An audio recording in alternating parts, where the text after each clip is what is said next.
Okay, guys, let's talk about writing a great body. So hopefully at this time we have an outline. You started thinking about a thesis. You have a pretty good idea of what you're going to write in your introductory paragraph. So now we want to talk about your body. That's the bulk of your essay. What is your body? Are there any tips that help you with writing the body of your essay? There absolutely is. And I found this great article I wanted to share with you, and I will share the link with you so you guys have this as well. But it makes some really good points. And so I thought I'd just go quickly through this so you have a pretty good idea of what makes a good body. Well, every paragraph must begin with a topic sentence. And every topic sentence must support the thesis, and it must present a clear idea of each paragraph. I think that makes really good sense. So let's break down the topic sentence. What is a topic sentence? Well, the topic sentence must introduce the paragraph. You're not ending it. I've seen some people do that in their essays. It works, but it's very, very hard. I would just use it as an introduction to your paragraph. Don't conclude it. Make sure your topic sentence relates back to the thesis, right? So we want to make sure that whole essay is cohesive, it makes sense, and it's a persuasive essay. So you're just trying to support your thesis using these different paragraphs and these different topics in your body. Also, you want to make sure your topic sentence is clear and succinct. You don't want to make it too long. Again, try to make it 25 words or less, maybe even shoot for 10 to 15 words. And avoid compound sentences. We talked about that. And beginning your topic sentences with long prepositional phrases. Try to avoid that. All right, let's look at an example. This is our thesis of this essay. And I might mispronounce this, but work with me anyway. Although my misophonia, or selective sound sensitivity syndrome has often proven to be a hindrance in my life, it has also forced me to become a highly perceptive and empathetic person. So that's the thesis of the essay. So the topic sentences for that thesis are paragraph 1, I've learned to be a problem solver. Paragraph 2, I have learned the importance of compromise and teamwork. Paragraph 3, I have an appreciation for a range of opinions, even those that contradict my own. Those are great topic sentences. They support the thesis. They're short and sweet. They relate to the thesis. Wonderful, wonderful topic sentences. So let's talk about the supporting sentences. Well, what are supporting sentences? Those are just sentences that support your topic sentence. They should provide supporting evidence and elaboration, right? This is also interesting. The college admissions officer is interested in your perspective and your analytical capabilities, not how good you tell a story. So you don't need to necessarily tell a story.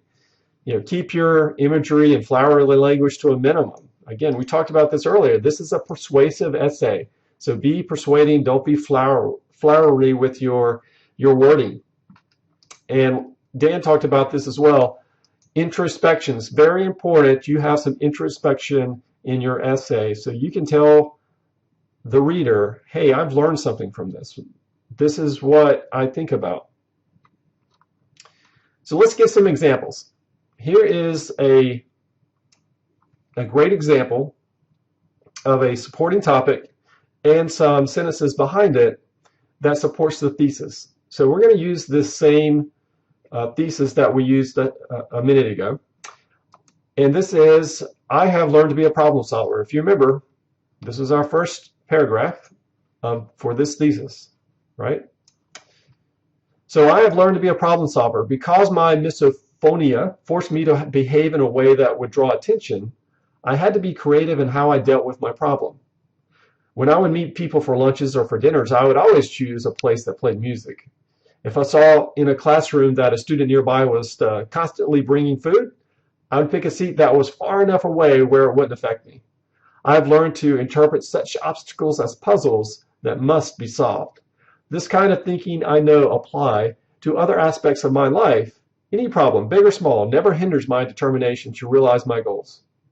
Pretty good, right? So the thesis, this was the thesis. This was the topic sentence.